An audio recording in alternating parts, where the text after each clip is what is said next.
ancient technology, the wheel or flywheels. You can use them in all types of different ways. Obviously, you can use them to make things move, mobilize, right? Have wheeled vehicles. All it is essentially a flat board, like a platform, like a skateboard type thing, with some wheels on it. You can make a car, you can make a wagon. Many different options out there that you can do with the wheel. You can obviously use it to cut things. If you make a disc, because a disc is wheel shape, right? So circular, flat circular structure. There's different ways you can make the wheel, right? You can make it of stone, metal, pretty much any material. So then you can make it out of any material. You can make it out of ice, right? But so far, stone and wood and metal among the best materials for wheels. I mean, you could make wheels out of plastic, but in ancient times, obviously, it was largely done by wood, stone. It's a common way of making wheels, or a combination wood and stone, or even some metal. But different ways of using it, like grinding, cutting specifically, especially if you want to cut stone to make more wheels. So it's something that can make something, which is always useful. The fact you can use the wheel to grind, you can use it as a pulley system. Right? You can use it if you put grooves on it. You can use it like gears. If you put a concave shape on there, use it as a pulley system. Right? All types of things you can do. You put some type of adhesive, like tree sap or something, or glue. Throw some sand on it, some dirt, not some sand, right? Then you can, obviously make like a grinder type thing. But you could obviously take wood, it's circular, put some tree sap resin on it, right?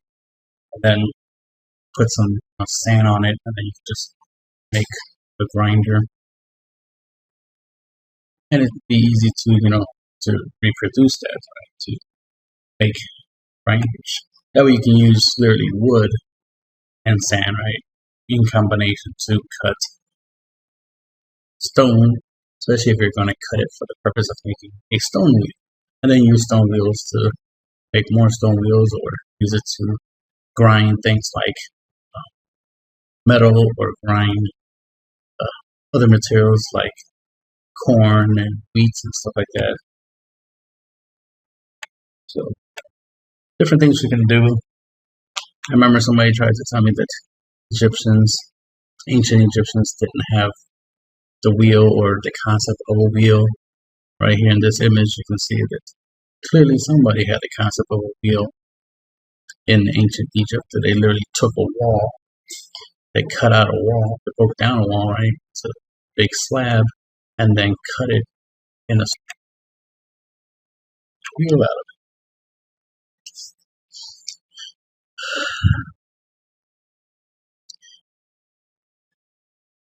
And like I said, you can make,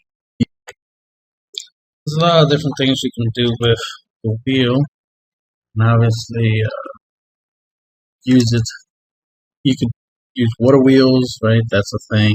You can use them for cutting, grinding, for moving things, right? You can also use them as a power source, as a pulley system, gears. You can use it obviously flywheel. Basically, using stone wheels, because they'll be heavier, having them spinning help you, create force that you, rotational force that you can use, and turn it into lateral, horizontal force, right? And things that way, especially pistons, You can use it to obviously to create an elevator system. Use it as a form of counterweight. You can obviously create cranes with it. So much you can do with it. You definitely make helicopters, many other things with it. This is the second time I'm recording this part because the other parts had no audio. So I try to remember most of the stuff that I said was about. You definitely will be able to move things with this.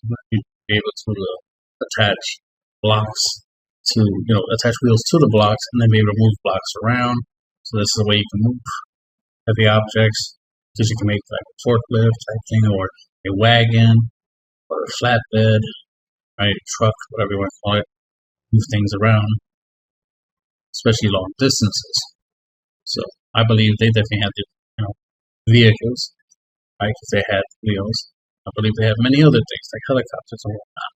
But obviously, I have to be able to prove that, or at least prove the idea. There are things that that show, like there's carvings and whatnot, stone depictions of flying devices. So it's not impossible for flying devices to exist, especially helicopters, because it's all based off of rotary FlyWheels.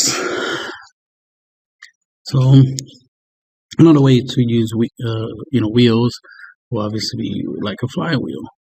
As you can see here, you can use it on a drill, or you can create a drill that takes advantage of the flywheel going back and forth, spinning. So that's another way you can use a flywheel. Another way you can use a wheel, right, or a flywheel would be to create like a well or a crane or elevator type thing, or just like a crank is it? Crank pulley or something like pulley crank. Something so that we can pull stuff like. As you can see over here, we got some wheels, and we got some, wheels with like pegs sticking out, so that way they operate and function like a gear. Which, as you can see, you can turn.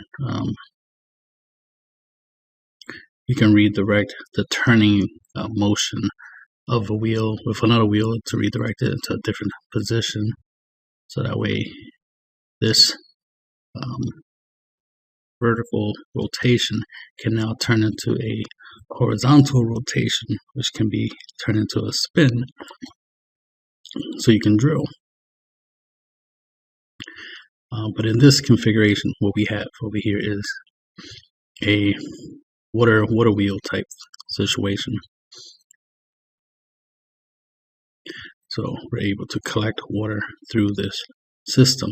As you can see, there's holes here, and the idea is just supposed to put pegs there and have people walking around in circles, which will spin this gear, which will spin that gear, right? Spinning these wheels, so it spins this. Basically, this gear here, which has a chain of boxes, right? That can scoop up water from under the ground and bring water up to the surface, so you can pour it into some type of container. Or this could be used in reverse, right, where you can have water flowing under there, which causes this chain to move, which will turn this gear, so that's the thing you can do with that kind of stuff. Other things you can do, right, with wheels, especially in this configuration, you can, start moving one of the wheels, which will automatically cause the other one to start moving, and they're rolling around and around and around through momentum, which will spin the middle axis. And all you do is put something on top that takes advantage of that, the spinning effect of this rod in the center spinning. So you can use this as a like a drill or as a propeller. I like the idea of using this concept here to create essentially a flywheel engine.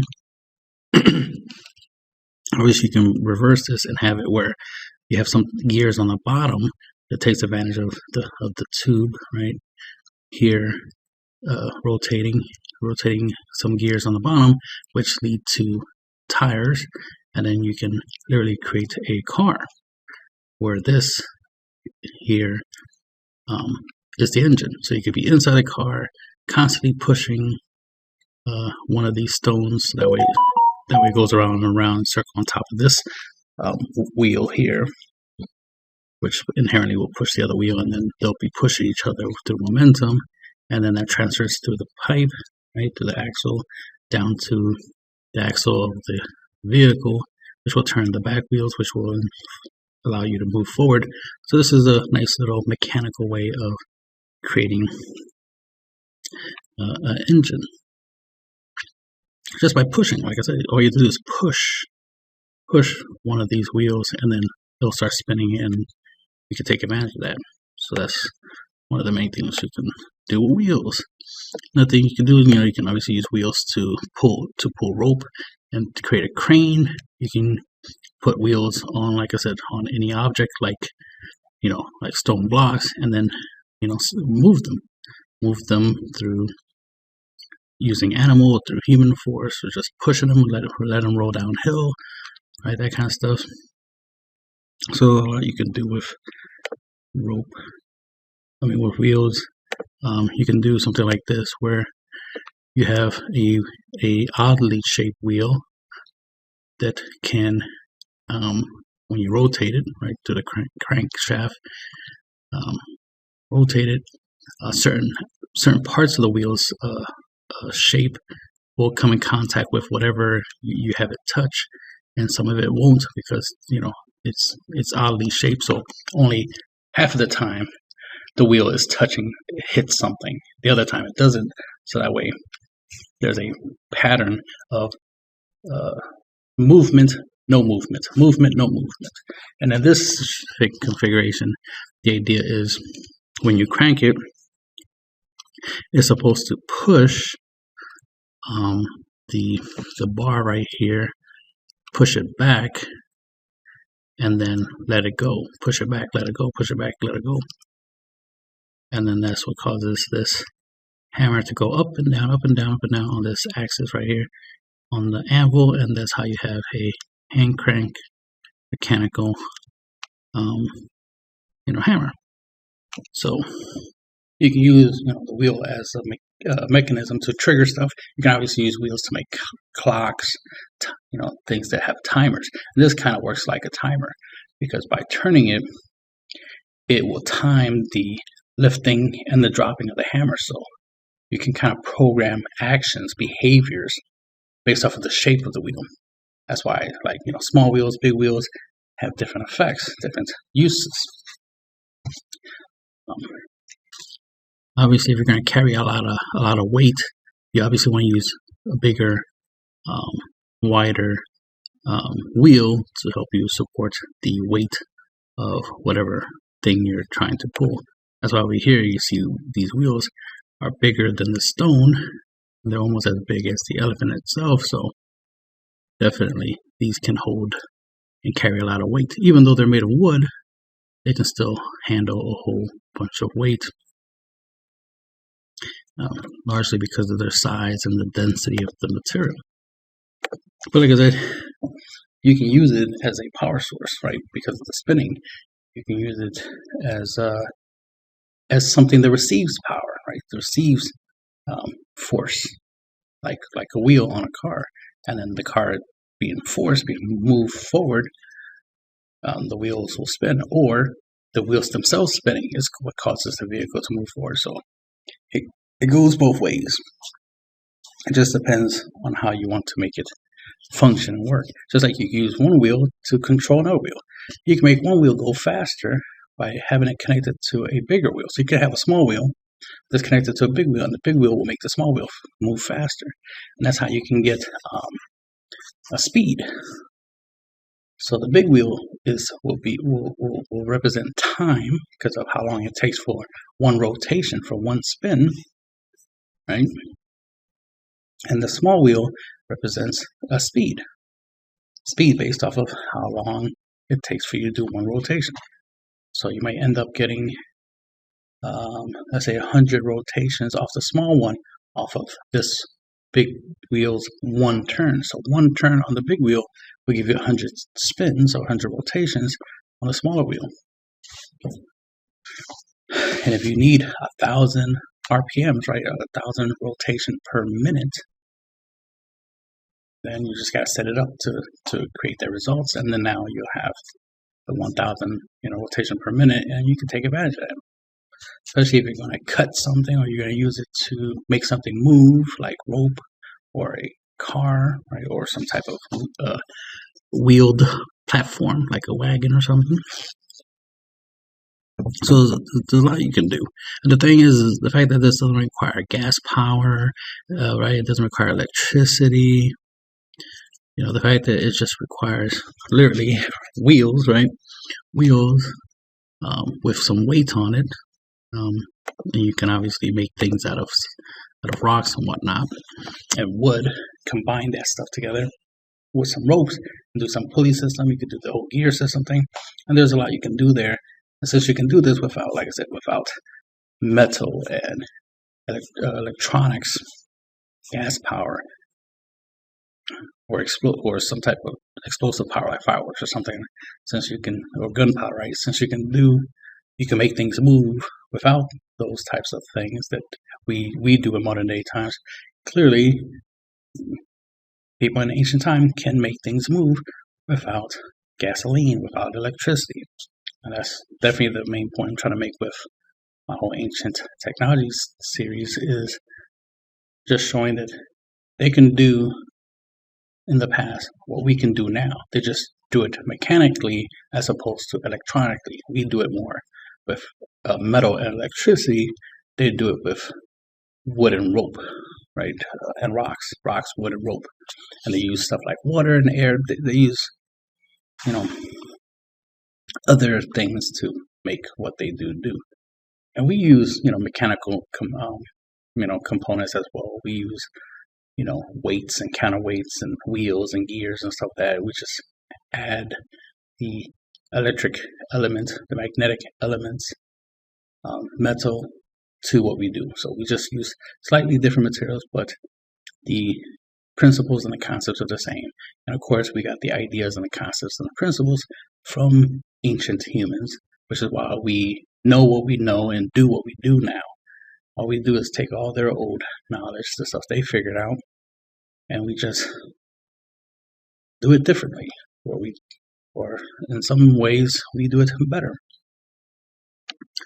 So that's the only real difference between us and ancient humans, is that we have slightly different materials that we can take advantage of to do things that they do with less material. That's the main thing that I'm always impressed with, is the fact that I know for a fact that they use a lot less materials than we do. They use a lot of renewable, a lot of materials that are easier to come by, and they make the most out of what they got. The main thing they have an abundance of in ancient times is imagination, which is why they're able to be so creative in doing what they do. Because if you look at this wheel right here, it looks like a shell, like a snail, like the shell of a snail. It almost looks like what is it called? The Fibonacci, sequence or whatever it's called. Golden ratio, there you go. This looks like the golden ratio. And it's able to make a hammer go up and down. Think about that, right? That's the end of the video.